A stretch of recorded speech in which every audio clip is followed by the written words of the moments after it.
माँ मेरी सच्ची अजूता की माता की बोल सच्चे दरबार की जय हो। जय माता दी, जय माता दी। श्री दुर्गाए नमः। अति श्री सप्तश्लोकी दुर्गा हम मेघा ऋषि और राजा सूरत को समाधि भगवती की मधु महिमा बताते मधु कैटभ वध का प्रसंग सुनाना हुए। प्रथम चरित्र के ब्रह्मा ऋषि महाकाली देवता गायत्री छंदा दंदा शक्ति रक्त दंडी का बीज अग्नि तत्व और ऋग्वेद स्वरूप है। श्री महाकाली देवता की प्रसन्नता के लिए पंचयुग में जब में विनियोग किया जाता है। भगवान विष्णु के सो जाने पर मधु और कैटभ को मारने के लिए कमल जमल ब्रह्मा जी ने जिनका स्वतन किया था, उन महाकाली देवी का मैं सेवन करता हूँ और उनके हाथों में अपने 10 हाथों में खड़ग चक्र बाण धनुष परदी त्रिशूल मुसुंडी मस्तक और शंख धारण करती है। उनके 3 नेत्र वे समस्त अंगों के दिव्य आभूषण से भूषण के शरीर की क्रांति नीलमणि के समान है। वे तथा 10 मुख और 10 पैरों से युक्त है। मार्कंडेय ऋषि बोले, सूर्य के पुत्र सार्वजनिक जो अभिमन्यु कहलाते हैं कहे जाते उनके पुत्र विस्तार से कहते हैं सुनो। सूर्य कुमार महाभाग सारवड़ी भगवती महामाया के अनुग्रह से जिस प्रकार मनवंतर के स्वामी हुए वह भी प्रसंग सुनाता हूँ। पूर्व काल की बात है। सर्वोच्च मनवंतर में शुरत नाम के राजा थे जो चैत्र वंश में उत्पन्न थे। उनका समस्त भूमंडल पर उनका अधिकार था। वे प्रजा का अपने औरस पुत्रों की भांति धर्मपूर्वक पालन करते थे। तो भी उस समय कुलविंदवंशी नाम के क्षत्रिय उनके शत्रु हो गए। राजा सूरत की दंड नीति बड़ी ही प्रबल थी। उनका शत्रुओं के साथ संग्राम हुआ। यद्यपि कुलविंदु से संख्या में बढ़ी तो भी वे राजा सूरत उनसे आकर युद्ध में उनसे परास्त हो गए। तब वे युद्ध भूमि को अपने नगर को लौट आए और केवल अपने देश के राजा होकर रहने लगे। समुचित पृथ्वी से उनका अधिकार चाह रहा था तो किंतु वहाँ भी उन प्रबल शत्रुओं ने उस समय महाभाग राजा सूरत पर आक्रमण कर दिया। राजा का बल क्षीण हो चुका था, इसलिए उनके दुष्ट बलवान एक दुरात्मा मंत्रियों ने वहाँ उनकी राजधानी में राजकीय सेना और खजानों को भी हथिया लिया था। सूरत का प्रभुत्व नष्ट हो चुका था, इसलिए वे शिकार खेलने के बहाने अकेले ही घोड़े पर सवार होकर वहाँ से चले गए, घने वन को चले गए और वहाँ उन्होंने विप्र मेघा मुनि का आश्रम देखा, जहाँ कितने ही हिंसक जीव अपनी स्वाभाविक हिंसा वृत्ति को छोड़कर परम शांत भाव से रहते थे। मुनि के बहुत से शिष्य उस वन की शोभा बढ़ाते थे।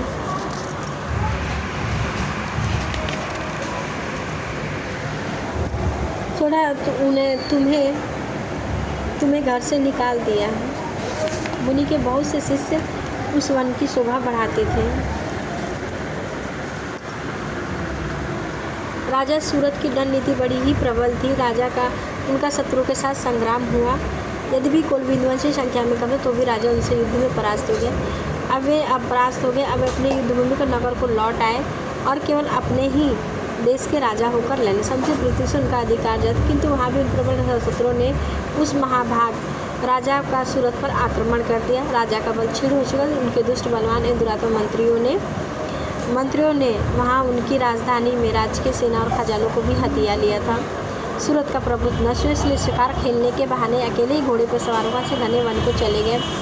वहाँ उन्होंने विप्र मेघा मुनि के आश्रम के निकट एक वैश्य को देखा, जहाँ कितने हिंसक जो अपनी स्वाभाविक हिंसा वृत्ति को छोड़कर परम शांत भाव से रहते थे। मुनि के बहुत से सुजन की शोभा बढ़ाते थे।